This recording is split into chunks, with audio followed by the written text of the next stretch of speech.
Estamos ao vivo e na live de hoje você terá todos os esclarecimentos a respeito da terapia hormonal em mulheres, em diversas situações.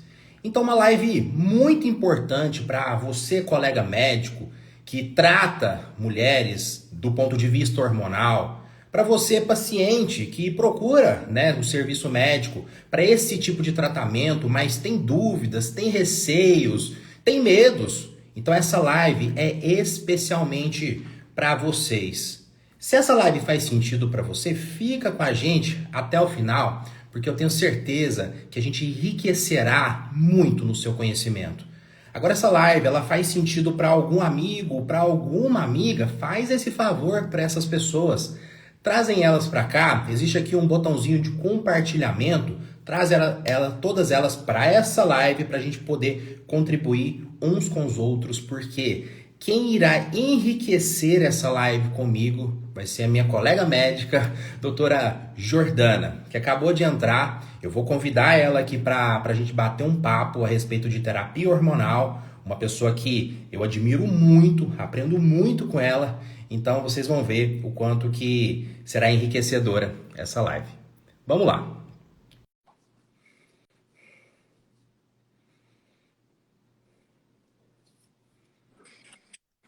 Doutora, Tudo bem, Jorge? Tudo tudo, certo? Boa tudo, noite. tudo ótimo. Que prazer dividir uma live com você, poder aprender nessa live também e poder dividir, né, o conhecimento aí com quem está nos assistindo. Prazer é meu, Jorge. Muito obrigada pelo convite. O Jorge, assim, ó, papo resolveu hoje mesmo. Vamos fazer uma live agora. Vamos. É isso, Jorge. O Jorge tem um público muito assíduo, né? Jorge tem seguidores e sabe que a gente faz live sempre. Eu mesmo assisto diversas vezes e quando eu posso. E a gente, tendo esse costume de fazer live e proporcionar para o público sempre umas explicações do que a gente faz, tirar dúvida, que é o que tu faz com maestria, a gente percebe que o pessoal realmente fica ligado sempre nos teus assuntos, nas tuas novidades, né? Então, independente de a gente fazer de última hora, o pessoal já está aqui chegando, o pessoal, como o Jorge falou, vão compartilhando com todo mundo. Para quem fazer sentido aí para os familiares, vai enviando essa live, tá? Que a gente vai falar bastante aqui sobre terapia hormonal na mulher. E esse assunto aí que o Jorge trouxe hoje foi certeiro, porque a gente acabou de fazer o nosso curso de implantes hormonais, né, esse final de semana, né, Jorge? Falou muito para os nossos colegas médicos. Sei que tem muito colega médico que segue o Jorge, porque além de falar de hormônios para as pessoas leigas, pacientes, ele também é professor de colegas médicos, né? Então tem muita gente que vai se interessar com certeza aí pelo nosso assunto hoje. Beleza, e aproveitando, né, a deixa, se apresente, né, para os meus seguidores, para quem não te conhece, para eles saberem, né, o quanto que eles vão aprender nessa live. O Jorge me convidou hoje, pessoal, porque sou colega dele médica, né? Atuo na mesma área que ele na medicina esportiva. A gente prescreve hormônios, suplementação, orienta dieta, orienta treino. Atuo exatamente nessa mesma área que ele. Além disso, eu fiz previamente a medicina esportiva, eu tinha feito ortopedia, cirurgia de mão, hoje eu já não atuo mais. E acabo ficando realmente aí na condução de pacientes que precisam, principalmente de terapia hormonal, e agora eu gosto muito de trabalhar hoje, meu subnicho, assim, dentro do consultório, com certeza são as mulheres que vêm procurando terapia de reposição hormonal, não só na menopausa, muito antes que isso, né, a gente vai falar sobre, muitos anos antes, as pessoas, mulheres mais jovens, de todas as idades, na verdade, né, então hoje meu foco principal no consultório são mulheres que precisam, reclamam, têm sintomas e a gente verifica a necessidade de reposição hormonal, tá? Então, basicamente, bem parecido com a atuação do Jorge aí, a minha área. Exatamente, doutora. E uma coisa interessante, né? Por que falar de terapia hormonal na mulher? É uma coisa muito interessante que eu até comento muito com as alunas. Eu reforço isso com as alunas, reforçando até essa fala da doutora Jordana. Além de médico, eu sou professor, eu capacito profissionais médicos nesse entendimento hormonal, né, de tratar o paciente usuário de hormônio. Então, eu comento muito com a aluna, né, a médica, o quanto é importante que ela entenda de hormônio, principalmente ela. É sabido, né, que poucos colegas dominam de fato a terapia hormonal, né? Prescrever é uma coisa. Agora, acompanhar e saber reverter uma situação, aí já é uma outra história. Só que temos que lutar com um preconceito da classe quando se fala de hormônio, e a gente vai, nessa live, vamos reforçar muito a quebra desse mito. Mas, diante de sociedades que não nos apoiam, né, de fato, no tratamento hormonal, principalmente aquele tratamento da paciente ígida, diante de um fato que depois eu não consigo compartilhar aqui, porque eu busco artigos, né, eu sempre me baseio em evidência científica, o homem, ele tem uma aquisição hormonal totalmente diferente da mulher. A principal via de aquisição do homem é através da internet. E cerca de 11% dos homens que vão buscar auxílio médico dentro do contexto hormonal. Mas normalmente esse auxílio médico ele ocorre dentro de um contexto de tratamento, ou seja, dentro daquele contexto que já deu ruim para o cara. A mulher ela tem um perfil diferente. A principal aquisição dela, de fato, é o personal. Só que a segunda principal aquisição dela, que representa cerca de 29%, é o médico. A mulher ela tem mais medo, a mulher ela é mais cuidadosa. Então ela procura mais o serviço médico. E ao bater na porta do colega médico, ela se sente mais confortável com a colega médica, até mesmo para se abrir de questões que vão além do objetivo estético, como, por exemplo, questões sexuais. Doutora, eu estou com secura vaginal. Doutora, eu não estou representando na cama com meu marido. Então, olha que mar azul que é trabalhar com terapia hormonal na mulher, a médica, e o quanto poderia ser muito proveitoso nesse tratamento para essa paciente.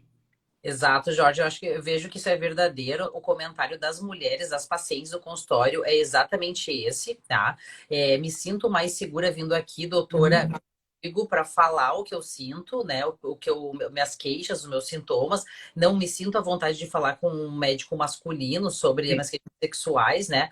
E, claro, a mulher um pouco mais desprendida ali, um pouco mais aberta, acaba tendo uma liberdade, assim, de falar com qualquer um, mas sabemos que as mulheres, elas preferencialmente, sim, procuram ajuda de mulheres. Não é à toa que a gente tem muitas ginecologistas mulheres e as pacientes, elas vão facilmente ali se encontrar com terreno seguro com essas ginecologistas, né? Mas, como o Jorge falou aqui, pessoal, vemos que as sociedades, algumas sociedades médicas, como, por exemplo, a da ginecologia, não apoia amplamente a questão da reposição, principalmente mesmo em que as pessoas rígidas, não estamos nem falando para fins estéticos, tá? Uhum. A gente não tem um apoio, um respaldo bom da sociedade, tá? Então não é uma culpa médica, né? Que a ginecologista XYZ não apoia, elas já vêm de uma formação mais conservadora e acaba que essas pacientes que antes só iam na ginecologista procurar auxílio com relação ao método contraceptivo, agora isso está insuficiente e elas acabam buscando ajuda médica, além da ginecologista, para elas ampliam a sua busca para médicos que estão melhores informados, melhores capacitados no uso do hormônio especificamente, porque elas conseguem verificar que dá para atrelar muita coisa ao uso de hormônio que a gineco não está oferecendo. Não só não Uhum. oferece, como muitas vezes cai de pau em cima, né? Fala contra, e aí acaba que elas, assim, as pessoas já hoje, os leigos, eles têm acesso à internet, à informação amplamente. Então, alguns já não ficam mais na zona de conforto aceitando Uhum. diversas informações do passado, como mitos que o Jorge falou, preconceitos que levavam já há 20 anos, a gente já tem rolando isso aí na área médica. Então, muita gente vai procurar, muitos pacientes vão procurar nós, médicos do esporte, porque veem que somos mais abertos e entendidos e estudados na área dos hormônios e podemos passar para elas mais segurança, não só hoje com o método contraceptivo, como também outros envolvimentos hormonais, não só para estética, mas também para reposição.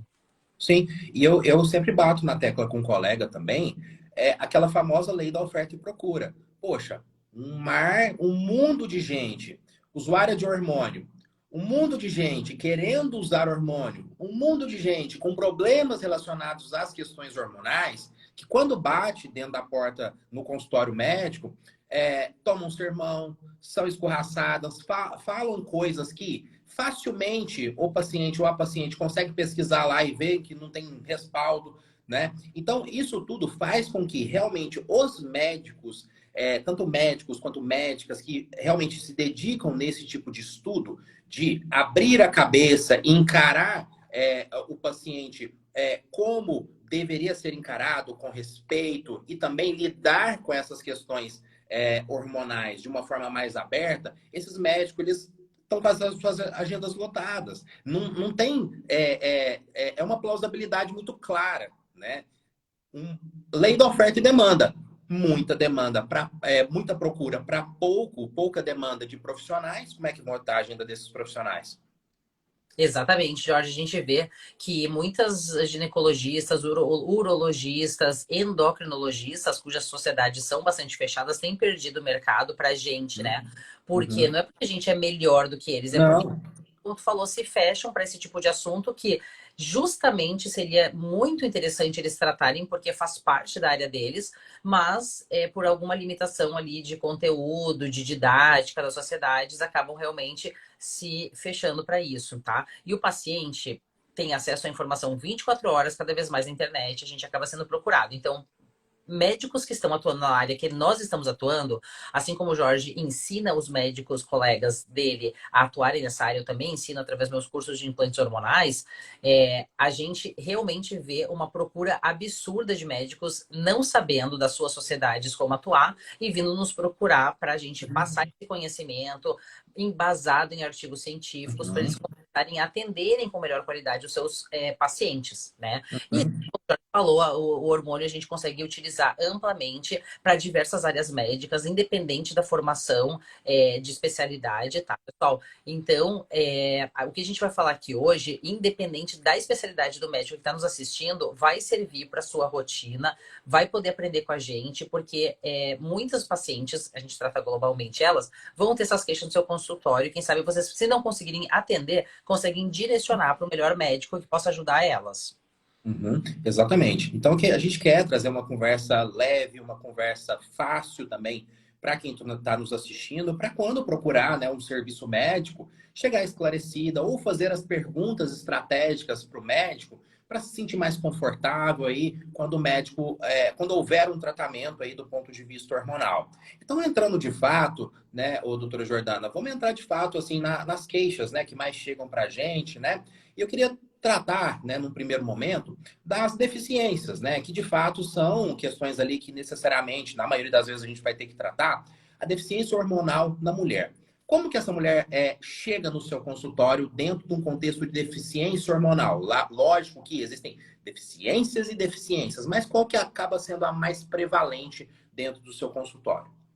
Com certeza, a mais prevalente, independente da idade, depois a gente Uhum. entra nas idades aí, mais Sim. avançadas, enfim, mas independente da idade, a gente vê que a queixa universal da mulher hoje é a falta, a queixa com relação à falta de libido, a falta de Uhum. disposição, tá? Independente da idade. E assim, depois abrangendo, a gente sabe que nossa live hoje é muito mais para mulheres, voltada para mulheres, mas a gente sabe que hoje é uma queixa global, tanto de homens quanto Uhum. de mulheres, tá? Então, a queixa hormonal relacionada, pensam as pessoas que relacionadas ao hormônio meramente, a gente vai explicar que não é só hormônio envolvido, mas a queixa universal do consultório hoje é uma queixa relacionada à falta de libido, à falta de disposição sexual, tá? Aham. E aí a gente primeiro, tenta avaliar nessa paciente diversas questões que possam estar interferindo negativamente na melhora da qualidade de vida com relação a Sim. isso. De libido, melhora de disposição, rendimento no dia a dia, tanto para cognição, quanto para treino, quanto para libido, que pode estar atrelado aí a um déficit de testosterona, né? Um déficit hormonal androgênico. A gente tem que fazer uma verificação se essa paciente não tem algo que possa estar influenciando negativamente, como concomitância de uso de medicamentos, Uhum. processos psiquiátricos, ou depressivos, ou seja, uma alteração psíquica, né? Que ela Uhum. precisa talvez de uma terapia, outras questões, problemas familiares, financeiros, filhos, marido, a situação em casa, tá? Uhum.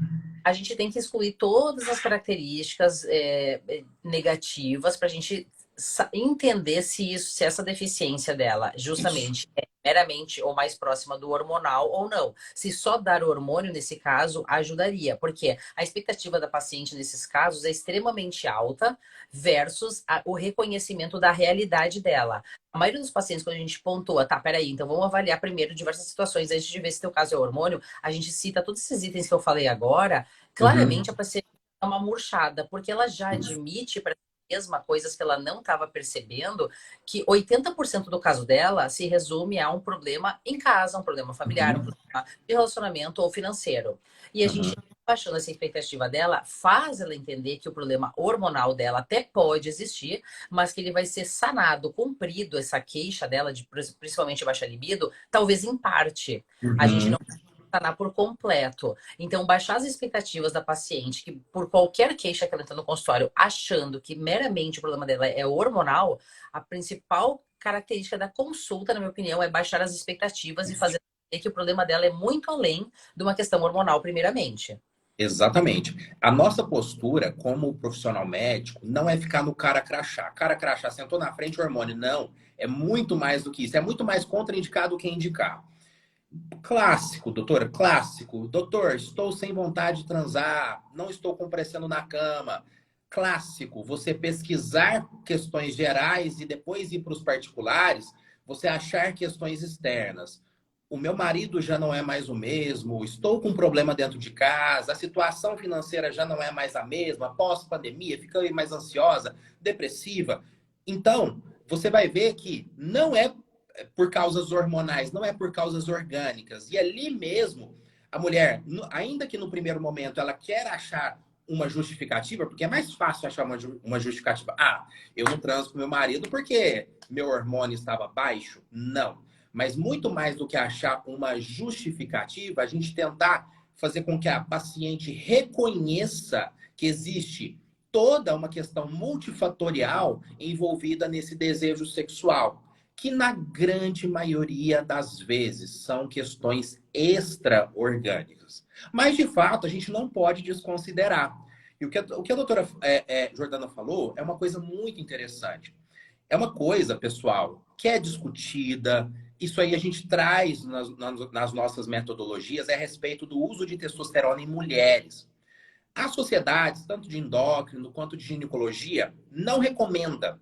Por quê? Porque existem falhas, né, na questão dos métodos avaliativos, que inclusive, depois vocês vão ler o tal de um consenso de Princeton, que definiu para a gente que você não precisa necessariamente do exame para fazer uma reposição de testosterona na mulher, que a própria clínica, devido a todas as falhas no processo de análise da testosterona na mulher, que não é um método bom para você avaliar, você pode fazer essa reposição. Então, não é uma proibição, é uma recomendação das classes, mas que algumas sociedades até defendem esse diagnóstico de síndrome da insuficiência androgênica ou deficiência androgênica, mas o que a gente pontua é que nós temos sim que considerar o perfil androgênico na mulher. Isso. Na verdade, Jorge, como tu bem pontuou, a mensuração da testosterona no exame, ela não é tão fidedigna, por isso ela pode ser usada em consideração muito mais para a gente, na reavaliação da paciente, uma vez reposta a testosterona, a gente reavaliar o quanto que está atingindo na corrente Isso. sanguínea, para realmente considerar um colateral androgênico devido a isso, né, caso ela tenha ou numa superposição de dose, uma dose mais suprafisiológica do que a gente desejaria, gostaria, dependendo da absorção ou gel ou método subdérmico, como a gente vai falar daqui a pouco, do que meramente esse método sendo utilizado por uma indicação de reposição. Uhum. A indicação de reposição, quando ela existe, quando então excluídos outros outros fatores atrelados à deficiência de testosterona nela, e a gente verificando a necessidade de fato de uso de reposição de testosterona é muito mais pelos sintomas do que Uhum. meramente pela questão do método, porque o método é deficiente na sua aferição abaixo de 20 nanogramas por decilitro, não é fidedigno, ou seja, esse valor a gente só encontra valores acima de 20, acima de homens normalmente. Em geral, Uhum. por mais que no valor de referência da mulher até possa apresentar mais, principalmente em mulheres androgênicas com características androgênicas, como por exemplo pacientes de SOP, né, síndrome de ovário, Uhum. existe uma mensuração um pouco mais fidedigna porque elas apresentam mais de 20 no exame de testosterona. Em geral, não é o comum que acontece nas mulheres. Por isso, a gente não pode levar em consideração apenas o exame, e sim os sintomas. Então, por isso que é Uhum. difícil de avaliar essa questão. Estou com baixa libido, estou com baixa disposição, estou com dificuldade de ganhar massa, que é todas as que referem, independente da idade, inicialmente pra gente, porque a gente tem que excluir outros fatores, então todas as características multifatoriais que o Jorge falou, e aí sim, havendo necessidade, a gente faz quase como um teste terapêutico, né, Jorge? Uma Uhum. reposição de testosterona e verifica se há uma melhora de libido, disposição, às custas dessa testosterona reposta. E nem sempre Uhum. precisa obrigatoriamente usar a testosterona. Hoje a gente já tem algumas diretrizes mundiais indicando como utilização para uma melhora de disposição e libido, muitas vezes uma oxandrolona. Uhum. É, Uhum. porque a oxandrolona vai diretamente aumentar a testosterona livre, muito mais do que se a gente der só testosterona, né? Uhum. Exatamente, exatamente. Então, para fechar assim, o que a gente sempre recomenda, né, até mesmo para os colegas, o exame de testosterona na mulher, ele é melhor para falar que ela está alta, não que ela está baixa, né? Então, você leva muito mais a consideração a clínica, porque dentro do padrão tradicional que as sociedades de endócrino, de ginecologia, o que, que eles recomendam? Que só se faz, né, a reposição da testosterona numa mulher menopausada que está queixando com déficit, com desejo hipoativo sexual, e você confirmou ali que ela está baixa, então você faz uma testogel, se faz, né? Só que não é bem assim, né? O que a gente tem visto no consultório. Exatamente, Jorge. A gente vê que muitas pessoas já vêm, os leigos, né, já vêm Isso. com o exame, o paciente já vem com o exame na mão, querendo forçar um uso de testosterona porque a sua está baixa. Até nossas caixinhas de pergunta, várias Isso. pessoas nos falam, doutora, minha testosterona tá 2. Pessoal, se todas as mulheres passarem por um rastreio, toda a testosterona de todo mundo vai estar abaixo de 10, a total, e abaixo de 0 ponto alguma coisa livre, entende? Então, assim, isso vai aparecer no exame de testosterona, porque o que o Jorge acabou de falar, um método que não é bom de consideração, não é uma boa mensuração. Então, não adianta a pessoa forçar tentativa de uso com o médico, falando que o seu exame está baixo, porque a nossa consideração no consultório não é o exame. A gente vai avaliar os sintomas e depois de visto que há uma necessidade através dos sintomas, no máximo que a gente faz é verifica o exame para ver se a mensuração da pessoa está muito alta por alguma comorbidade, algum fator androgênico dela, e se houver necessidade vai ser de reposição, vai ser através dos sintomas, né? Então, muitas mulheres estão querendo, como o Jorge falou no início já, querendo justificar, forçar a barra, o uso de uma testosterona, falando que meramente está com baixa libido, mas o problema, muitas vezes, o problema é relacionamento, o problema pessoal, Uhum. o problema financeiro em casa, que Uhum. conturba a parte mental dela, e força a gente a dar um hormônio, pensando ela Uhum. que vai resolver tudo. E não é bem Uhum. assim, porque, como o Jorge falou, o nosso trabalho, principalmente o meu e dele, e de alguns colegas médicos, é bem ético, não é cara crachá, não é chegar e querer o hormônio que a gente vai passar. Só vai acontecer isso depois de uma muito longa avaliação, de mais de 1 hora de consulta que a gente faz, uma consulta muito bem feita para a gente verificar se há uma necessidade ou não. Uhum. Exatamente.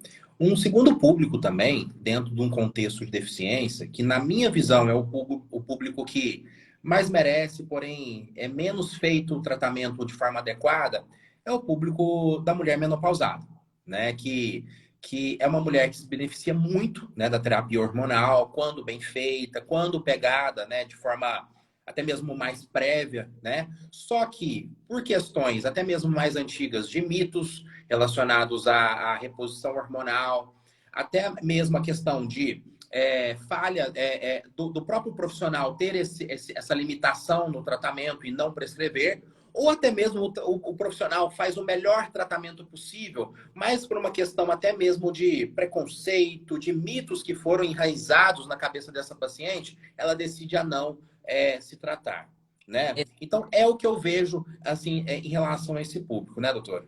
Isso, a mulher da menopausa vai vir também com essa queixa de libido. Aliás, cada vez mais as mulheres Cada vez menopausas, mais. elas estão extremamente buscando, elas têm mais recursos financeiros hoje, elas Aham.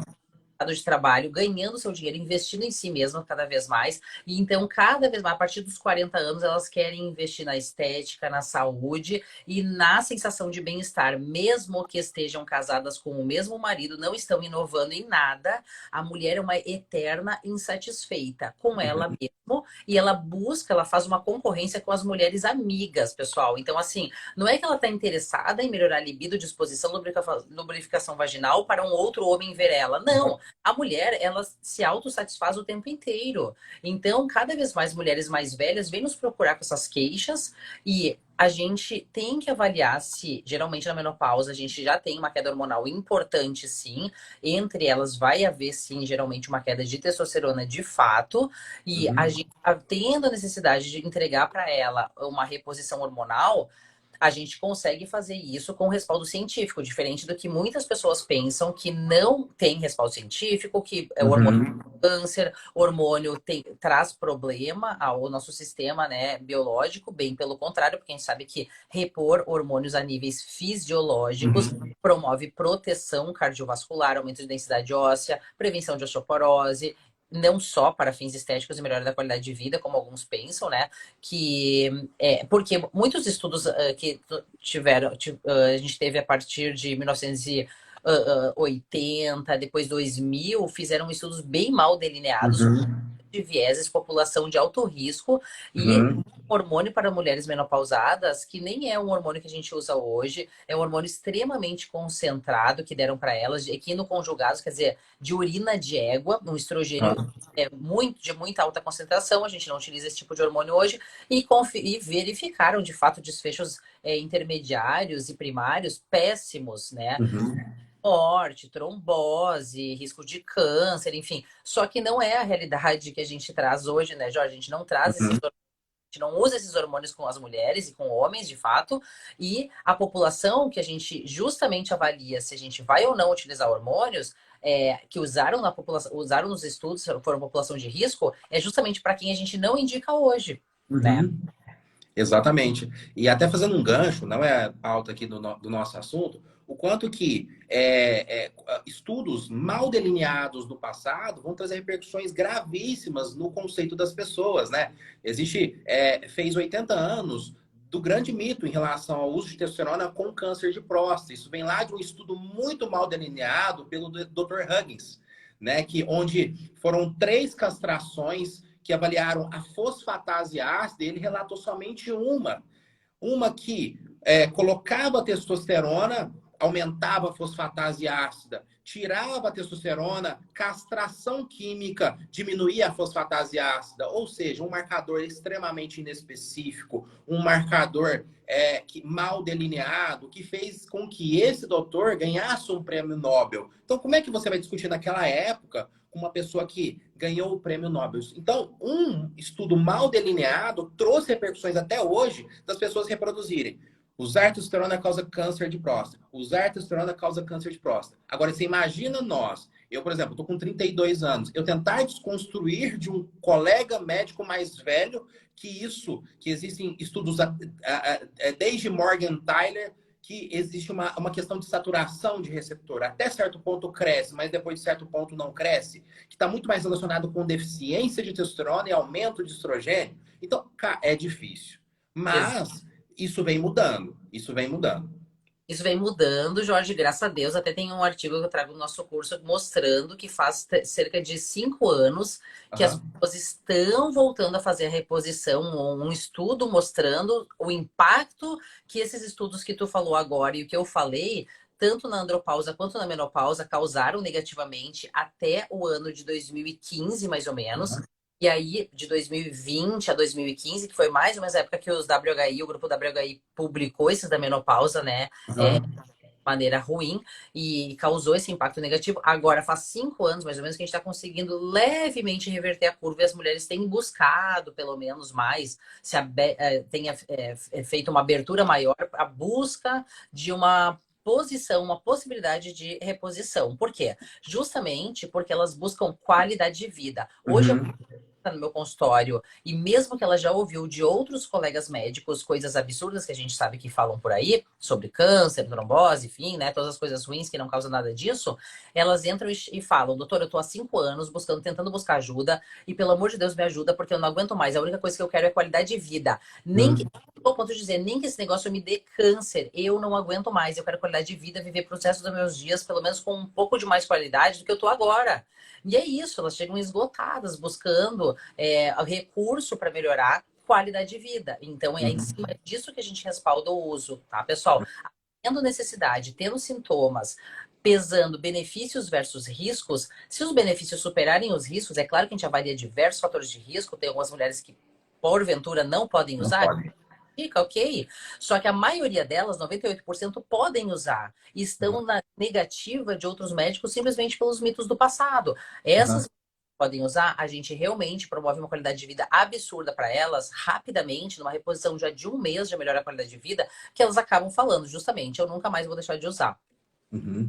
Eu até fiz essa semana uma crítica, né, à Sociedade Brasileira de Endocrinologia, onde ela fez uma campanha, né, no dia 29 agora, da visibilidade trans, né, e lógico, eu também apoio, eu acho que esse grupo merece uma visibilidade, merece um tratamento adequado e merece um respeito, né. Então ela fez o que que é fake e o que que é verdade. E um dos fakes foi que a terapia hormonal no homem trans, ou seja, aquela pessoa que genotipicamente é mulher, mas quer ficar fenotipicamente um homem, esse tratamento não causaria câncer. Por quê? Isso tudo foi embasado cientificamente, as evidências relatam que não há evidência ali de desenvolvimento de câncer nesse tipo de tratamento. Mas se a gente recordar lá de 2019, a campanha Bomba Tô Fora, onde que um dos cartazes foi evidentemente assim, ó, em caixa alta, que um dos colaterais que vai trazer o esteroide anabólico é o câncer. Ué, mas as evidências não são as mesmas? Ex- E digo mais, nesse público, no homem trans, as doses são Mas supra fisiológicas, muito maiores do que a gente administra numa mulher por um fim estético, por exemplo. muito, Então, exatamente isso, Jorge. A mesma questão é julgada de duas maneiras, dois pesos, duas medidas, né? Por quê? Justamente se a questão é se o hormônio está sendo tratado para fins estéticos, pronto, é mal julgado.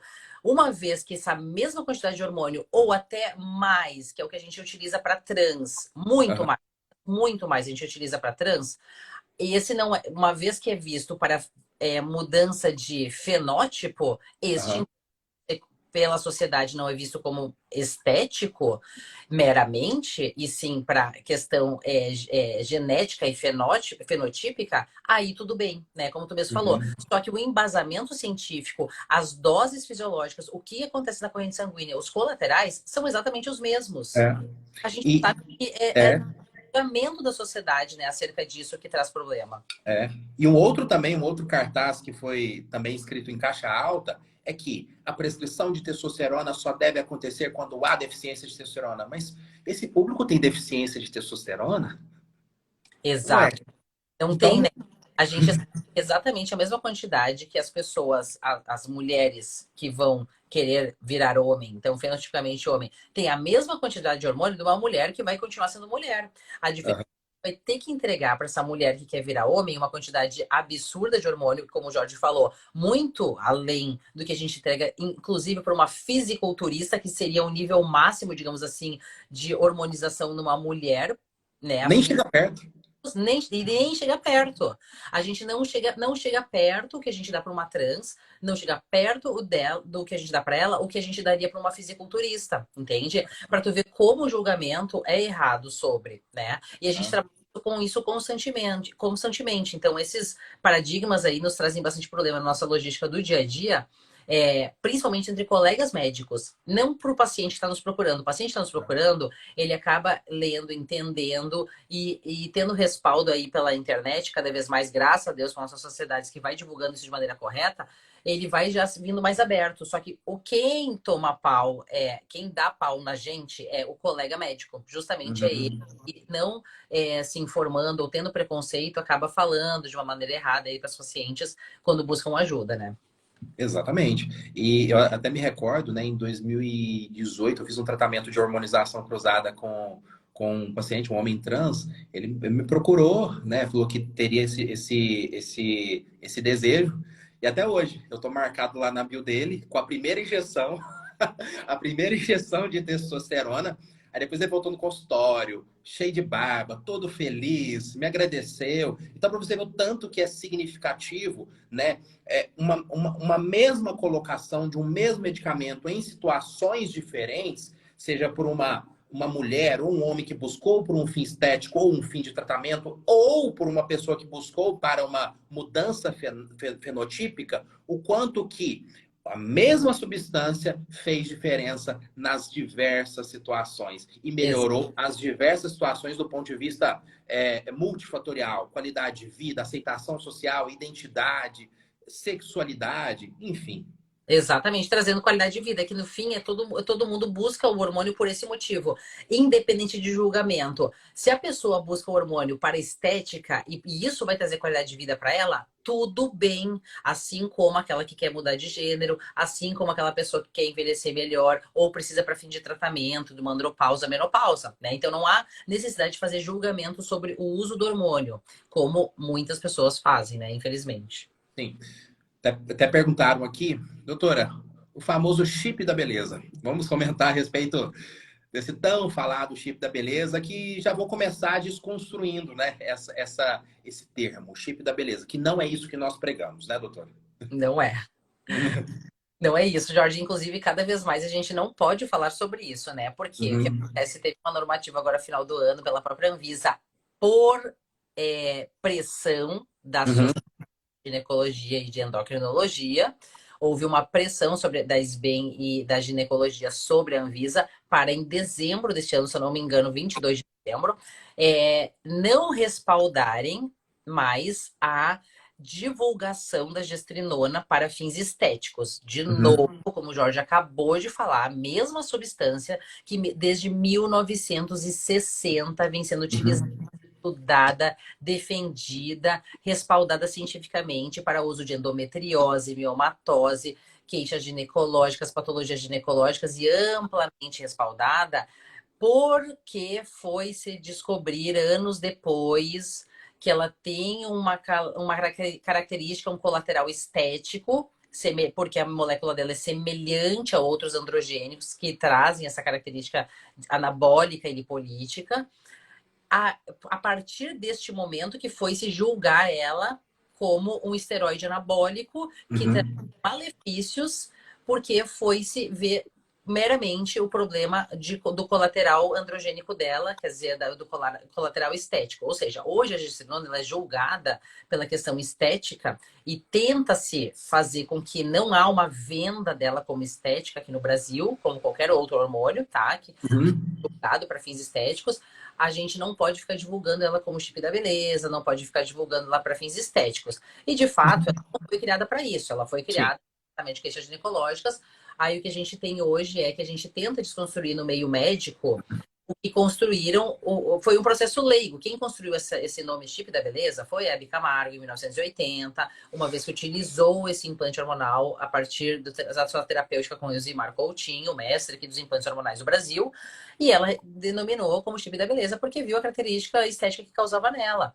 Aí, a partir disso, foi divulgado como essa nomenclatura, e hoje é julgado, né, pela questão estética, Uhum. então, e a gente tenta não divulgar, tá, pessoal? Então, assim, para quem está entrando nesse meio agora e quer falar sobre implante hormonal, é tentar evitar o uso de cunho estético da gestrinona, que é a chip da beleza, porque ela promove muito mais além disso, né?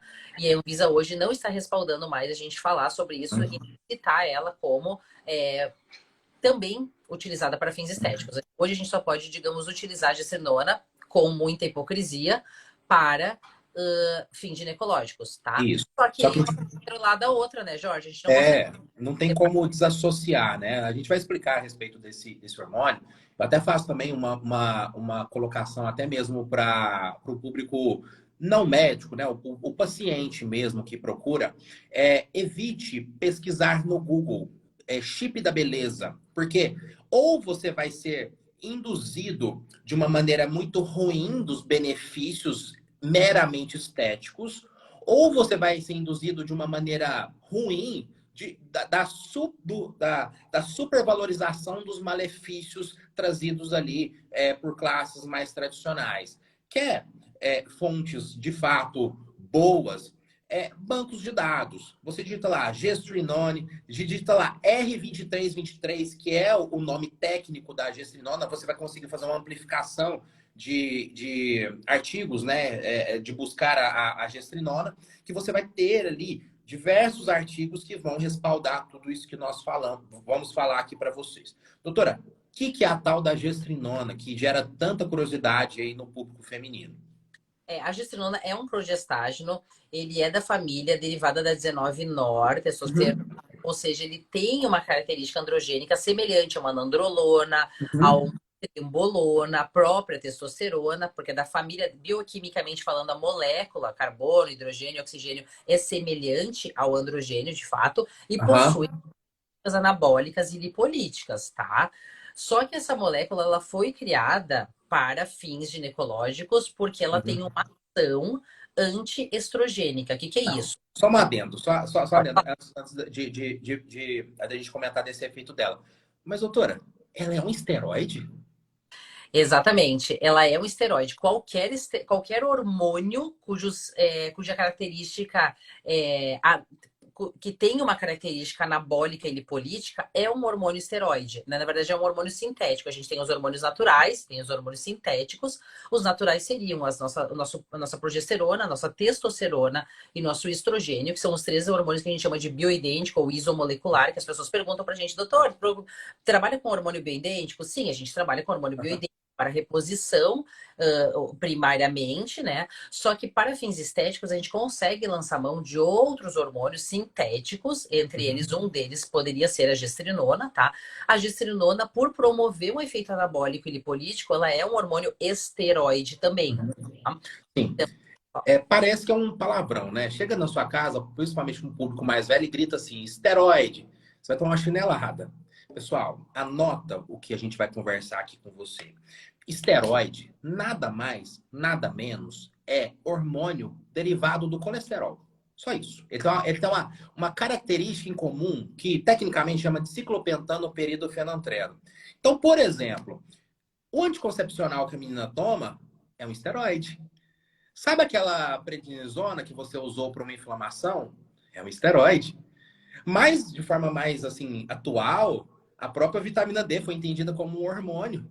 O esteroide também é derivada do colesterol. Então, tudo isso faz com que hormônios derivados da molécula do colesterol sejam esteroides e não tem nada de palavrão nisso. No caso da gestrinona, que a Jordana pontuou muito bem, ela é derivada, uma derivação da testosterona, mais especificamente da 19-nortestosterona. Pega a testosterona e tira o carbono 19. Formou a nandrolona, a 19-nortestosterona. Nossa, a gestrinona é derivada da nandrolona? Sim, senhora. Sim, senhor. Também a trembolona. Mas deixa eu te contar um segredo. Existe uma pancada de anticoncepcional que é derivada da 19-nor. Quer ver? Leva o norgestrel, desogestrel, que é, por exemplo, o Quilaira, norgestimato. Ué, tá vendo? Não tem nada de palavrão nisso. Então, vamos desconstruir, né, todo esse mito criado em cima dessa palavra para a gente poder realmente agora criar uma consciência na sua cabeça de que existem benefícios, como também existem malefícios, tem indicações, contraindicações, colaterais, interações, que é isso tudo que nós vamos comentar aí com vocês. Então, qual que é o efeito da gestrinona? A gestrinona, Jorge, como eu estava falando, é um hormônio que tem um potencial, tem uma ação sobre os receptores de estrogênio, progesterona e os receptores androgênicos, tá? Uhum. Tem ação nos três receptores do nosso organismo. Em cima do receptor androgênico, ela vai ter uma ação positiva, Positivo. moderada, porque daí ela causa esse efeito anabólico, esse efeito Aham. político, igual a outros esteroides Como a anabolizantes, oxandrolona. como a oxandrolona, que a gente usa para fins estéticos, tá? E ela vai ter ação. Só que, eu diria, então, ao invés dos outros, que, como a oxandrolona, nandrolona, uma deca, ou qualquer outro hormônio que a gente tem, diferente dos outros, a gestrinona justamente age sobre o nosso receptor estrogênico e progestogênico, causando efeitos antagônicos, positivos Uhum. e negativos. A nível de endométrio, por exemplo, a gente tem receptores estrogênicos que ela faz atrofiar o endométrio. E aí, Uhum. o que acontece? Atrofiando o endométrio, a gestrinona promove, então, essa ação antiestrogênica sobre o endométrio, ela vai fazer o endométrio proliferar menos, vai afinar o endométrio e a mulher vai diminuir ou parar de sangrar, tá? Uhum. E isso traz um benefício ginecológico para a maioria das mulheres que não deseja mais sangrar, que deseja parar de menstruar. E secundariamente, ao parar de menstruar, naturalmente ela vai ter uma diminuição ou cessação de cólicas, TPM e enxaqueca relacionada ao ciclo menstrual, tá? Uhum. Porque a gestrona ela vai atuar sobre o pico de LH, o pico de liberação do hormônio luteinizante que promove a ovulação e é promovido pelo excesso de estrogênio no nosso corpo na primeira fase do ciclo. Então, a flutuação que a gente tem naturalmente, mensalmente, a mulher do estrogênio e progesterona, causando essas oscilações de humor, causando oscilações de retenção líquida, vasinhos no nosso corpo, enxaqueca. A gente não tem mais, uma vez que a gente utiliza a gestrinona, porque ela vai diminuir a oscilação de estrogênio e progesterona, pico de LH, pode ou não promover a contracepção, dependendo do grau, do nível, da dosagem que a gente utiliza no corpo da mulher. E ela vai promover essa atrofia endometrial, ou seja, ela promove ação ginecológica que as outras moléculas, né, derivados de esteroide ali, os esteroides que a gente falou agora, citou, por exemplo, a sandrolona, estanozolol, trembolona, etc., não promovem no corpo feminino. Então, a gente Uhum. promove efeito ginecológico que as outras não promovem. Até as outras bagunçam um pouco o ciclo, mas Sim. elas não têm capacidade de promover contracepção, não têm capacidade de zerar o fluxo, afinar endométrio e fazer uma estabilidade emocional com relação ao humor da mulher. Isso. Uma coisa muito boa também da gente pontuar é que muitas mulheres hoje vem crescente o uso de esteroide anabólico androgênico por mulheres, para fins estéticos, recreativos. Então é muito comum que a mulher comece a fazer um ciclo ali de oxandrolona, né? Que é um derivado de DHT, de forma oral. Essa mulher começa a ciclar oxandrolona e ela para de menstruar. Só que ao parar de menstruar, com o uso da oxandrolona, dá uma falsa sensação de anticoncepção. É aí que a mulher passa a não se prevenir e ela vai e ela engravida. Às vezes ela não fica nem sabendo. Então, a gestrinona, ela age como se fosse a oxandrolona, no efeito ali estético, né? Não vamos reforçar o efeito estético, mas assim, no efeito androgênico e anabólico, só que melhorando também essas questões menstruais. Então, aquela mulher que tem um fluxo menstrual alterado, trata isso. Uma mulher que tem endometriose, imagina que ela menstrua para dentro, digamos assim, tudo inflama, trata. Miomatose, trata. Cólica, trata. TPM exacerbada, trata. Então, vai tratando todas essas queixas ginecológicas. Mas até aí, né, doutora? Muito bom para ser verdade. Mas ela tem alguns plus, alguns que vem de quebra ali, que talvez são até melhores do que esse tratamento. Que é, por exemplo. A gestrinona, ela vai trazer um efeito, além do ginecológico, estético, contraceptivo, ela vai poder nos trazer também alguns efeitos colaterais, como, por exemplo, os androgênicos, que qualquer esteroide anabolizante pode trazer. Então, não é a gestrinona uma vilã, que só ela traz problema e alteração no nosso no perfil lipídico ou com relação a colateral androgênico, pele e cabelo, né? Não, qualquer outro hormônio que também tem essa característica androgênica pode causar isso, uma pequena oleosidade de pele, uma pequena queda de cabelo, e vai depender sempre da dose, do tempo de uso e da resposta genética de cada um. Uhum. Tá? Não é certeza que as mulheres vão ter isso. Muitas mulheres chegam no consultório referindo, às vezes, um colateral um pouco mais exacerbado, quando a gente vai verificar ou foi mal indicado o Uhum. da mulher, ou foi realmente colocada uma dose desnecessariamente alta, tá? Ou associada a outros medicamentos que nem ela sabia que ela estava usando, outros hormônios, tá, pessoal? Então, assim, não estamos defendendo que ele só traz coisas boas, mas uma vez que acontece o colateral, se ele acontece, a gente avalia o porquê de fato está acontecendo e, havendo o colateral, há como tratar, tem como tratar o colateral. Normalmente não é exacerbado, só no primeiro uso, no primeiro contato da mulher com o hormônio pode acontecer, depois tende a diminuir, e mesmo quando ele acontece, a gente consegue fazer uso de algumas medicações que façam Uhum. ela melhorar desse colateral, né? Então, aí, por isso, pessoal, que ela foi tão disseminada, né? A gestrinona vem aí o uso mais nos últimos anos, né? Que começou a ser mais disseminado, mais acessível, não pelo custo, mas pela acessibilidade aí nos consultórios médicos. Porque além dela tratar essas queixas ginecológicas, a mulher teria um benefício estético no sentido da massa muscular e uma melhora da parte sexual. Só que esse não é que é um efeito colateral, mas é um efeito que não consegue desassociar dela.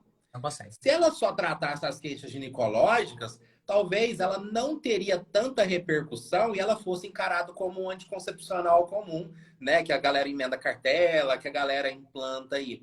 Só que pelo fato dela ter associado essas melhoras, a mulher se sente mais vigorosa, ganha massa, consegue transar melhor com o marido, às vezes tem até seca, né, por uma questão secundária, ela passa a procurar, né, também por esses benefícios, né? São coisas atreladas, né? É a mesma coisa você falar o seguinte: tem um medicamento muito comum chamado Dramin, né, que é para enjoo, só que a galera usa para dormir. Tem como eu falar assim: eu quero usar o Dramin só porque eu tô enjoado, mas eu não quero ter sono? Não dá para fazer isso. Não, Só que um paciente que às vezes está enjoado no período da noite, ele está com dificuldade de dormir, você poderia matar dois coelhos com a cajadada só. Por exemplo, na minha prática, eu vou dar um exemplo aqui que os colegas vão entender. De repente eu chego e atendo um paciente idoso. O idoso normalmente ele tem dificuldade de comer, então vamos pensar num um idoso, um vovozinho. Ele tem dificuldade de comer, ele normalmente tem alteração de padrão de sono e ele tem alteração de humor. Ele tende a ficar mais depressivo, até mesmo por algumas questões hormonais. Eu gosto muito, em situações específicas, de prescrever um medicamento chamado mirtazapina, que é um antidepressivo atípico. Você vai conhecer como razapina. Ele é um antidepressivo, só que ele melhora o apetite, então faz com que esse idoso ganhe peso e ele melhora o sono, por isso que a gente passa a noite. Então, olha só, melhorei 3 coisas com a cajadada só, matei 3 coelhos com a cajadada só. É diferente quando o paciente, idoso que seja, ele fala assim: doutor, eu estou com um problema no meu sono. Eu não vou passar de cara uma mirtazapina para esse indivíduo. Porque se eu buscar, eu vou achar problemas no sono ali, por exemplo, de higiene do sono. É a mesma coisa quando a gente faz um paralelo com essa paciente. A paciente está com queixa menstrual, ela quer fazer uma anticoncepção, ela não quer ter filho, pelo menos nesse momento. Ela está relatando, por exemplo, muito desconforto, muita cólica, muita TPM. Aí você conversa com a paciente, ela fala que ela está muito insatisfeita com o corpo dela e ela está com insatisfação sexual, baixa libido, lubrificação não está tão legal. Você coloca por uma coisa, só que você já mata outras coisas. É diferente quando a mulher está com menstruação boa, libido boa, ela está, por exemplo, com fluxo bom, só que ela fala assim: eu não consigo secar essa gordurinha. Porque se você mexer na restrição calórica dela, vai dar certo. Então você não precisaria lançar mão de um medicamento para esse fim exclusivo. Então é isso que nós tentamos propagar aqui com os colegas e deixar muito claro com cada paciente. Não é cara crachá. Muitos colegas, vamos ser realistas, né, ô, doutora? Muitos colegas, cara crachá é implante. Não. Isso tudo tem que ser muito individualizado, porque também não é um TITAC, né? É um medicamento que envolve indicações específicas. Exatamente, muito mais do que saber indicar, a gente sabe para quem não indicar, porque não está Uhum. isento, assim como qualquer outra medicação não hormonal, quando a gente passa hormônio, principalmente, estar atrelado a possíveis colaterais, que eu falei, não só esses androgênicos, mas principalmente o que eu mais avalio no paciente antes de indicar é a questão psicológica. O paciente está preparado psicologicamente para começar com os de hormônio, porque às vezes o paciente ele não entende, ele está com uma expectativa muito alta sobre o uso de algum hormônio ou uma medicação, e se ele não assumir alguns compromissos também em conjunto, vai causar mais malefícios do que benefícios para esse paciente. Então, é muito comum a gente, às vezes, ter que retardar, postergar a indicação do hormônio, avaliar bem o paciente psicologicamente, mesmo que ele tenha queixas, mesmo que ele tenha uma indicação já formal de usar, porque a gente às vezes entende que o paciente psicologicamente não está preparado, tá? Então, como a gente falou, depois a nossa avaliação não é cara crachá, a nossa avaliação é bem detalhada, porque nenhuma medicação ou hormônio está isenta de trazer alguns malefícios ao paciente, e que se o paciente, uma vez que compra essa venda casada e entende que os benefícios vão superar os riscos, ok. Agora, quando a gente vê que o paciente ainda não está apto para o uso, é melhor deixar de lado, tentar resolver de outras maneiras e não indicar para um paciente que vai causar problemas para o nosso consultório depois. É, exatamente. E aí a gente reforça o tanto que é maléfico o próprio nome chip da beleza. Porque a paciente, ela já chega, doutor, eu quero colocar o chip da beleza. Aí você, por uma questão de ansiedade, coloca nessa paciente. Só que ela não entende que nenhum medicamento por si só tem a capacidade de deixar uma pessoa bonita. Aí o que que acontece? Pelo custo, pela ansiedade que ela criou e pela expectativa que ela pôs no tratamento, ela acha que ela só implantar, tá tudo certo, aí ela não tem resultado. Aí é o médico que o chip não é bom, é o médico que é ruim e isso tudo não funciona. É aí que merece uma boa indicação e um bom esclarecimento aí acerca desse tratamento. E é justamente por essas questões que tu falou agora, Jorge, que trazem à tona na internet os problemas acerca da divulgação do chip da beleza. Porque quando mal indicado por uma paciente incorreta, de fato traz mais problemas do que benefícios, né? E é o que a gente vê hoje por questão, uma questão médica, assim, por um intuito absurdo de tentar indicar o implante hormonal ou algum hormônio para um fim estético meramente, quando mal Uhum. indicado, realmente a gente tem problemas na nossa área, de fato, por pacientes que nos trazem colaterais e problemas psicológicos acerca do uso de medicamento ou hormônios mal indicados, né? Uhum. É, exatamente. Até o pessoal tem feito muitas perguntas aqui, depois quando a gente começou a falar sobre esse tema a respeito de gestrinona acaba bombando, né? Eu quero até dar espaço aqui para o pessoal, que eles perguntaram aqui, o doutora, é o seguinte, é uma pergunta muito boa, ó. Olha só, sobre o chip da beleza, quando acaba o efeito, ou seja, a mulher colocou, e quanto que dura, né? Existem dois tipos, né, doutor? Dois tipos. Os que são absorvíveis e os que não são absorvíveis. Os que Exato. absorvíveis, em torno aí de 6 meses, em média, algumas menos, algumas mais, e os não absorvíveis em torno de um ano. Então vai depender muito de qual que é colocado, mas a substância é a mesma. É só uma questão de durabilidade. Quando acaba o efeito, a mulher engravida. Pode ocorrer malformação? Não. Não, o implante hormonal de gestrinona, pessoal, ele é um implante, depende se é absorvível ou não. Eu tenho um modelo aqui agora, eu vou trazer para vocês, tá aqui na minha gaveta, já vou abrir e pegar aqui para vocês mostrar, inclusive, tá aqui na minha frente. O absorvível ou não absorvível, a substância contida dentro deles é o mesmo, só o tempo de liberação, um vai ser o dobro do outro, cerca de 6 meses e o outro 12 meses, tá? A substância, uma vez colocada e porventura a mulher ter engravidado, enfim, não causa efeito teratogênico. Uhum, A gestrinona, ela tem efeitos abortivos. Por quê? uhum. tem esse efeito antiestrogênico de afinar o endométrio. Então, não há uma possibilidade grande de nidação do óvulo com o espermatozoide no endométrio, tá? Então, a chance de abortar, uma vez que engravidou, a chance de abortar existe e é grande. Se por acaso, a partir do terceiro mês, não houver abortamento, o próprio corpo lúteo, a placenta ali, ela produz mais progesterona que mantém esse endométrio e traz mais segurança de, ok, então a gestação vai seguir sem risco maior de abortamento, tá? Após o primeiro trimestre ali, se uma vez que vingou no primeiro trimestre, onde o risco de abortamento é maior, depois o risco de abortamento é menor. Mas não há uma característica de teratogênica da gestrinona sobre o feto, e sim apenas abortiva. Detalhe, dependendo então do sexo do embrião, né? Se for feminino, existe com o uso de qualquer androgênio, se tiver, por exemplo, o uso de testosterona concomitante, ou no caso gestrinona, pode haver uma chance maior de genitália ambígua, tá? Não temos, obviamente, estudos mostrando isso, de fato, comprovando por quê? Porque não tem como um comitê de ética respaldar um estudo desses, né, intencionalmente. A gente tem respaldo fisiológico científico sobre, tá? Mas não é teratogênico. Aí vamos reforçar muito bem também a assertividade de uma indicação da própria gestrinona.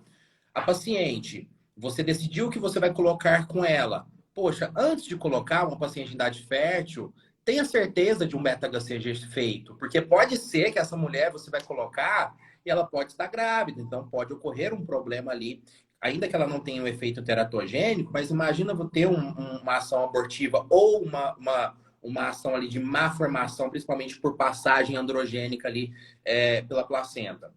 Agora, é diferente também quando o colega ele faz a transição ou até mesmo a associação com uma outra forma anticonceptiva, como por exemplo foi perguntado aqui o DIU, que também nós podemos associar, né? Inclusive diminuir a dose da gestrinona na maioria dos casos. Perfeitamente, Jorge. Quando a gente faz uma transição de um contraceptivo para outro, ou então a mulher refere que não está utilizando um contraceptivo e vai começar o uso de gestrinona para fins contraceptivos, a gente fala, reforça que o efeito contraceptivo, tanto no método absorvível quanto no não absorvível, vai começar em torno de a partir de 30 dias. Neste período, ela tem que, se ela não estiver usando nada, né, de método contraceptivo em vigor, ela vai ter que fazer o uso ou de camisinha, ou enfim, fazer algum cuidado em torno disso. E se ela tiver com o método contraceptivo vigente, a gente pede para retirar, por exemplo, o DIU ou a cartelinha de comprimido a partir do 30º dia, tá?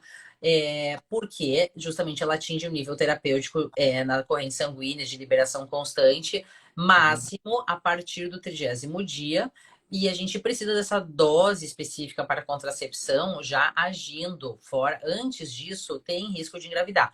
A gente tende a pedir o beta-HCG, comprovar se ela está grávida ou não. E se ela fica grávida, é porque ela descuidou do método justamente nesses 30 dias. Tanto que raros casos que tem de gravidez ao ser colocado o implante de gestrinona é porque a mulher engravidou justamente nesse período. Quando a gente pede a ultrassom para ver a idade gestacional, a gente consegue verificar que justamente a contracepção foi feita no período que ela realmente não, que ela descuidou, né? Mas a orientação existe.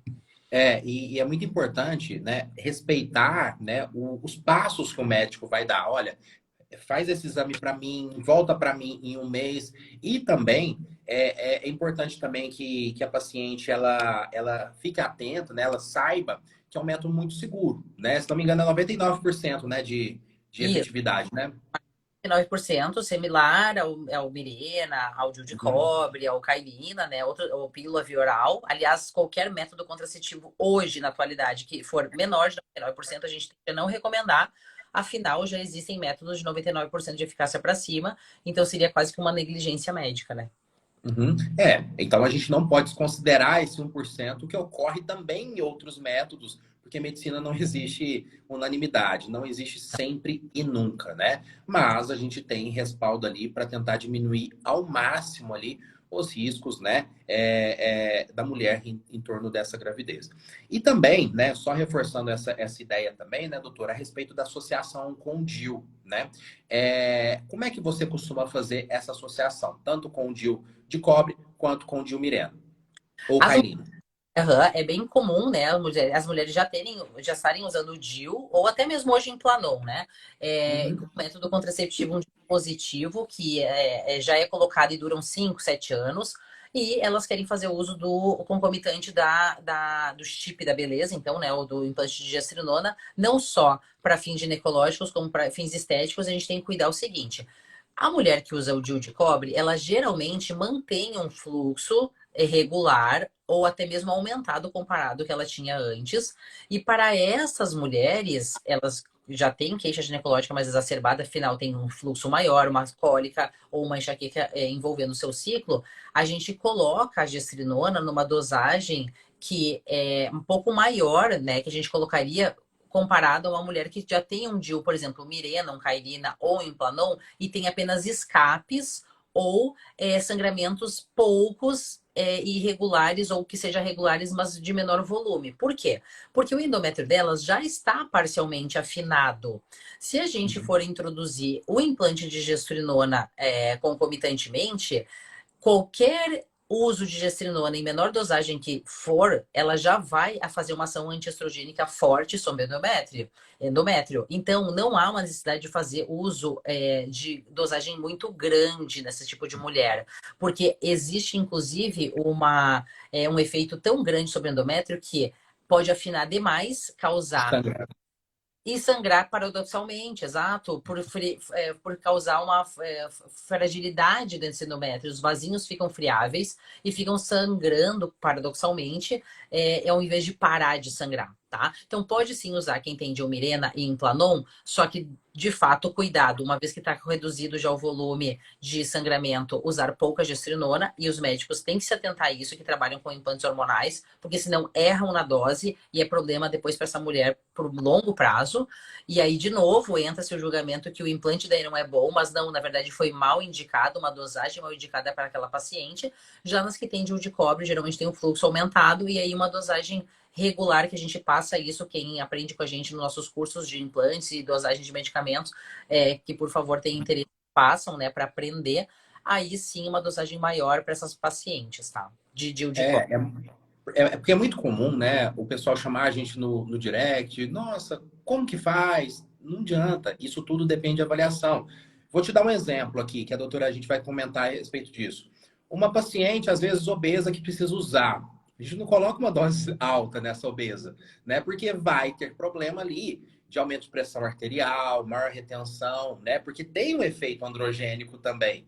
Então, isso tudo tem que ser avaliado, porque muitas vezes é associado com algum outro anticoncepcional, que não vai ser o DIU, o próprio ciproterona, por exemplo, uma paciente, por exemplo, que tem SOP, vai ser associado, pode ser, ainda que tenha um efeito androgênico, só que você associa um anticoncepcional com esse efeito antiandrogênico, por quê? Você não está tão interessado no efeito androgênico da gestrinona, mas você está mais interessado no efeito antiprogesterona e antiestrogênio a Perfeito. nível do endométrio.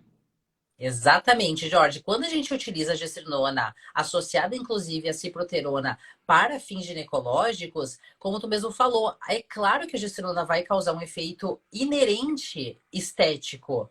Só que Uhum. justamente nas mulheres que têm uma SOP, por exemplo, a gente tem uma necessidade muito maior de controlar a doença dela, causar uma estabilidade ginecológica e androgênica nela, que mesmo que a gestrinona force um efeito estético androgênico, a gente, para esta mulher, vai priorizar o efeito ginecológico e antiandrogênico, né? E Uhum. claro que se a mulher fizer esforço físico, atividade física e dieta, ela vai se beneficiar mesmo assim, mesmo fazendo uma ação antiandrogênica da ciproterona sobre a gestrinona.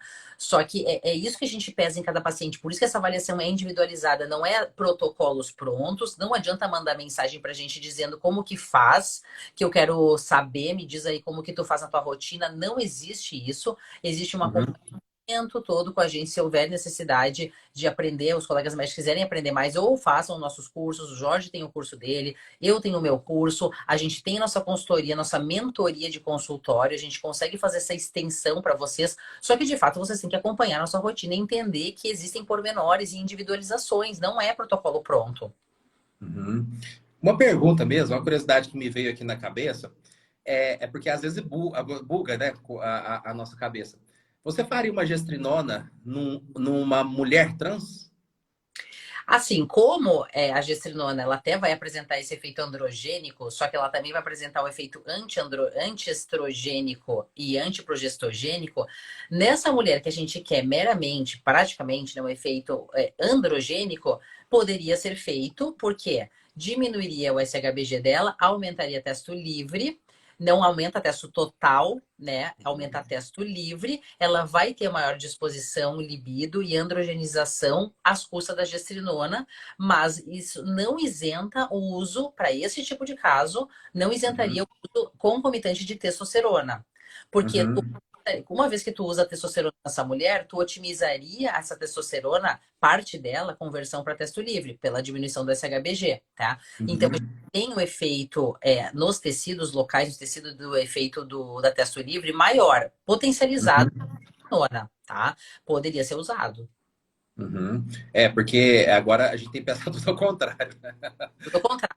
E, Jorge, É. nessas pacientes, inclusive, elas também desejam, a maioria delas, né, parar de sangrar, não ter Uhum. mais menstruação, né? Então, a gestrinona, nesse caso, entraria, sim, bem-vinda, porque tu cessaria praticamente todo o ciclo. Tudo que a mulher tem só de mulher, cessaria com a Uhum. gestrinona. A gente para com essas oscilações hormonais, Uhum. humorais e afinaria o endométrio para ela nunca mais sangrar, né? E beneficiaria a conversão para testo livre. E pelo efeito específico, até mesmo progestagênico, poderia até diminuir a sensibilidade mamária, né? Isso é verdade. Isso é Então, verdade. teria todos esses efeitos. Tem uma outra pergunta aqui muito interessante, que é o seguinte, a respeito da gestrinona. É o que nós conversamos, ó. O chip da beleza melhora a libido, né? Sim, né? É um efeito secundário, só que é importante a gente pontuar que libido é multifatorial, né? Depende de várias e várias e várias coisas, né? Você vê também uma melhora do ponto de vista de orgasmo com o uso da gestrinona? A gente vê uma melhora da qualidade da chegada do orgasmo com o uso da gestrinona, porque justamente ela faz essa diminuição de SHBG, a SHBG, que é uma molécula Uhum. livre da testosterona, né? E auxilia no aumento da testosterona livre, tá? Qualquer esteroide androgênico que faça um efeito local no tecido de aumentar a testosterona livre pode facilitar a chegada ao orgasmo e melhorar a libido. A gestrinona Uhum. age na maioria das mulheres, assim como a oxandrolona, nesse sentido, tá? Então a gente vê sim um benefício fisiológico nesse sentido com o uso da gestrinona. Uhum. Tem uma outra também que é muito interessante, que é o seguinte, ó. Quem implanta o chip, né, no caso a gestrinona, quando acaba o efeito, enfrenta dificuldade para engravidar, ou seja, acabou o efeito, passou 6 meses, essa mulher vai ter dificuldade para engravidar? Qualquer anticontraceptivo causa, durante o seu efeito na corrente Tem um sanguínea, delay.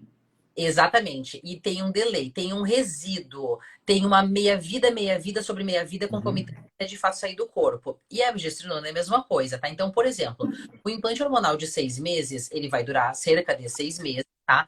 E a tendência é ele ter uma meia-vida sobre meia-vida residual de cerca de 3 meses. Ou seja, se a gestrinona causa um efeito antiestrogênico a nível endometrial e promove um afinamento do endométrio, a tendência é essa mulher ter uma chance de abortamento 3 meses depois do uso da gestrinona. Mesmo ela tendo acabado o implante, ela tende a ter uma dificuldade de engravidar ainda por 3 meses. Depois disso, o endométrio volta a proliferar normalmente, tá? Apesar de ela estar já ovulando após o uso da gestrinona normalmente, o endométrio ainda está muito fino. Ele volta pela produção estrogênica ali, volta a ficar normal, de grossura, engrossamento normal, após uns 3 meses, tá? Então, sim, há uma certa dificuldade de cerca de 3 meses mesmo após o uso do implante ali de engravidar. É, por isso que a mulher que vai colocar, ela precisa ter pelo menos um planejamento de médio a longo prazo aí para gravidez. De curto prazo, a gente não vai fazer nessa mulher. Se a Uma mulher me outra... Jorge, é bem comum. Se a mulher me diz no consultório, eu pergunto sempre, a gente pergunta, qual é o teu plano de gravidez? Eu quero engravidar. Ela fala, eu quero engravidar esse ano. Eu falo, em quanto tempo tu quer engravidar? Se ela me falar, daqui a 6 meses, eu não coloco o implante. Isso. Uhum. Porque 6 meses, justamente, é o que o implante vai durar e a gente tem esse período que ela vai poder ainda ter dificuldade para engravidar. A gente tem que explicar isso para ela, tá? Uhum. Exatamente. Uma outra pergunta que é muito comum, eu recebo muito. Trembolona para mulheres. Você faz, doutora? Hoje mesmo eu tive um caso assim que me perguntaram aqui, eu acho que foi na caixinha de pergunta, né, sobre a trembolona. Eu geralmente não prescrevo trembolona. Pessoal, nada contra quem prescreve, tá? Médicos alguns prescrevem, é de uso veterinário, tem alguns efeitos adversos importantes no sistema nervoso central, tá? Mesmo em baixa doses, é muito dose dependente, geneticamente dependente, né, a resposta, enfim. Pela agressividade, pelo sistema nervoso, pelo que ela causa no sistema nervoso central, e eu, digamos assim, uma vez prescrevendo, estarei sendo conivente com isso, eu evito prescrever trembolona para homem e mulher, porque eu sei do efeito positivo desse hormônio, muito positivo, anabólico e lipolítico, porém, o que esse hormônio pode causar para uma pessoa amadora não profissional não é interessante. Se a pessoa que utiliza a trembolona é um profissional da área do esporte, pratica e compete fisiculturismo, até dá para se entender o risco superar ali o benefício, no sentido, ou o benefício, porque justamente a pessoa utiliza para fins profissionais, tá? Ela sabe dos seus riscos, sabe como vai ficar ou potencialmente ficar e tudo bem, assume isso. Agora, para uma pessoa que trabalha, vai para o colégio, vai para a faculdade, tem uma relação interpessoal, digamos assim, rotineira normal, eu não gosto do que ela pode causar, da agressividade, da irritação que ela pode causar. Então, de rotina eu não prescrevo, tá? Mas deixa eu te contar uma coisa, Jorge, até de primeira mão, tá? Está surgindo implante hormonal de trembolona. Sim. Aham. Eu fiquei sabendo. Mas é Então, porque isso vem, como não tem tanta rigorosidade na farmácia de manipulação em termos assim da rigidez de uma dose, eles têm essa liberdade, né? isso, exato. Porque se a farmácia de manipulação foi autorizada a manipular implante hormonal de trembolona, é porque justamente o que o Jorge acabou de falar existe. Não há uma legislação contrária ao uso de trembolona aqui no Brasil formal. Existe uma liberação, mas é muito mais por opção médica o uso ou não, né?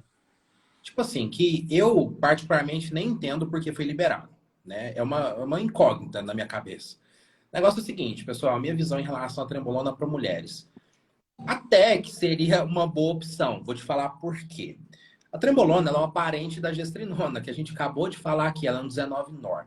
Só que o negócio é o seguinte, para eu poder te explicar a respeito dessa trembolona, por que desse mito e por que dessas perguntas em relação à mulher, a gente vai ter que voltar lá na década de 70. Lá na década de 70, alguns pesquisadores começaram a avaliar qual que é o efeito de esteroide para cada esteroide, como é que era o comportamento anabólico e como é que era o comportamento androgênico. Ou seja, quanto que dava massa e quanto que dava colaterais androgênicos, né? Características masculinizantes. Então, eles fizeram estudos, que eram estudos até interessantes.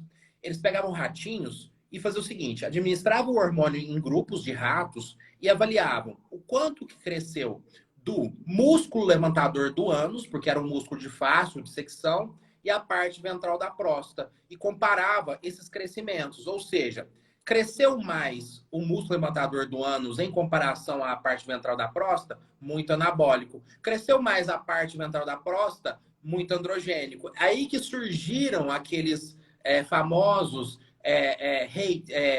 ratios, né? Anabólicos androgênicos. E na trembolona surgiu aquele 500-500, 5 vezes mais anabólica, 5 vezes mais androgênica do que a testosterona.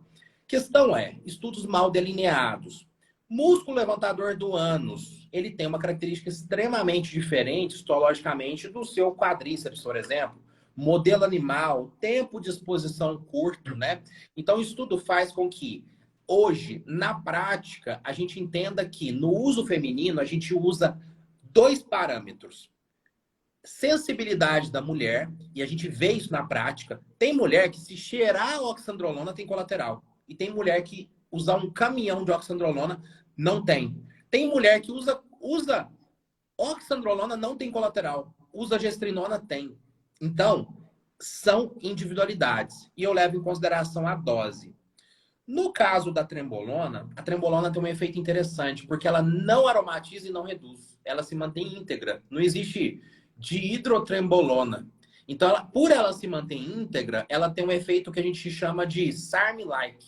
Ela imita um SARM. O que é um SARM? O modulador seletivo do receptor androgênico. Ela escolhe qual receptor ela quer. Por isso que ela tem um efeito muito grande miotrófico. Por isso que ela causa muito anabolismo. E no caso de efeitos secundários, ela causa esse efeito lipolítico também. Então, a trembolona, se sabe hoje que ela não é um hormônio muito androgênico. Só que qual que é o BO? Ela é um hormônio veterinário. O médico que está prescrevendo trembolona, naba nele. Eu fiz até uma live com a doutora Fernanda explicando isso. O que poderia dar para o médico se ele faz prescrição de produtos ali do mercado paralelo. Porque a trembolona, ainda que você está conseguindo agora na farmácia de manipulação hoje de forma oral e amanhã pode ser que vai vir no implante, mas a forma mais comum é no mercado paralelo, né? Porque era uma droga ali de engorda de boi. Até tentou-se ali fazer um protótipo de uma forma de trembolona chamado Tremboexa para uso em homem, mas não foi para frente. Mas hoje a gente considera a trembolona um hormônio muito anabólico, de fato, dá muita massa, perde muita gordura, com amplos efeitos colaterais, efeitos até mesmo do tipo do sistema nervoso central, que a doutora Jordana pontuou, só que é uma droga de mercado paralelo. Então, você, colega médico, você não vai botar o seu carimbo que você pagou caro nele prescrevendo trembolona. Eu não costumo prescrever de jeito nenhum, porque o Jorge falou é de uso veterinário, não é respaldado pelo nosso conselho. Segundo, que eu sei dos colaterais potentes, principalmente no sistema nervoso, que isso pode causar, então eu não sou conivente com essa prescrição, né? Uhum, exatamente. A última pergunta aqui para a gente finalizar, uma pergunta aqui, ó, também muito interessante. Implante de oxandrolona. Implante de oxandrolona. Falem também, por favor. Maravilha. Desde agosto do ano passado surgiu o implante de oxandrolona pela farmácia, né? E liberado pela Anvisa. Tudo isso que a gente está falando, tá, pessoal? Tudo que a gente pode prescrever é liberado pela Anvisa, tá? Nada aqui está em contramão aí do que a gente tem feito no nosso consultório, do que é liberado até então. Aliás, a gente acabou de dizer, o que não é liberado, a gente não faz, justamente não faz, a gente não é conivente, tá? A oxandrolona, através dos implantes, ela tem uma ação bem semelhante à via oral. A via oral, ela já é, não vamos mentir aqui, ela já é bem pouco agressiva ao perfil lipídico e bem pouco hepatotóxica, tá? Então, amplamente usada, respaldada na literatura para melhora de sarcopenia, né, que é a recuperação de massa muscular, porque ela é anabólica por completo, não só de músculo, ela também melhora a qualidade de pele, produção de colágeno, e por isso é respaldada também para tratamento de queimados. Então, ela tem um fator anabólico importantíssimo e androgênico mínimo, tá? Que é uma proporção, até a gente fala de 10 para 1, tá? Uhum. Anabólica, muito lipolítica e pouco androgênica, poucos colaterais. Então, diversos estudos respaldando o uso dela. A gente já tem uso, então, por via oral muito utilizado por muitos anos e agora surgiu no implante. A gente usa bastante. O efeito é muito semelhante ao do via oral, só que com uma menor dosagenzinha comparado ao do via oral, a gente já consegue um efeito semelhante ou até maior. Então, é isso que a gente tem que cuidar, que o Jorge acabou de dizer. A resposta de cada um. Eu também vejo isso no consultório. Algumas pessoas com 5 miligramas já estão caindo o cabelo, comparado a outras que utilizam 20 e tá tudo bem. A oxa, ela é muito anabólica e pouco lipolítica, e muito lipolítica e pouco androgênica, mas naquelas pouco androgênica, porque se por acaso aquela mulher foi uma escolhida para colateral justamente com a oxa, já vai ter espinha e queda de cabelo nos 5 miligramas, tá? Dia. Então, a gente vê que o uso do implante tem que ser muito minuciosamente cuidado e avançado dosagem aos poucos, como a via oral, não dá para ser negligente conforme aí, com referente a isso, porque o implante tem de ser mais absorvido, com uma resposta maior, e, portanto, se houver colateral, também o colateral vai ser maior, tá? Tem que ter um acompanhamento médico em cima o tempo inteiro, porque o colateral vai acontecer conforme a genética da pessoa. Uhum. E essa questão é muito interessante, a biodisponibilidade, né? Porque o oral, querendo ou não, que é a via tradicional, tem perdas. Perdas junto com o alimento, absorção linfática também. O paciente, às vezes, come. Uma forma interessante de otimizar o uso da oxandrolona é fazer em jejum, porque você não teria perdas ali pelo efeito, por dissolver em gordura, né? Semelhante dissolve semelhante. Então, tem algumas perdas ali. Por isso que no implante, quando bem recomendado, a gente faz uma dose bem É, menor do que seria uma dose por via oral, exatamente. com esse mesmo efeito da oxandrolona, né? Então, assim, é um método bom, tem que ser escolhido a dedo, né? Não é para qualquer pessoa, até mesmo o próprio uso da oxandrolona não é para qualquer um, não é tic-tac, só que é um método extra, né? E que vale a pena, né?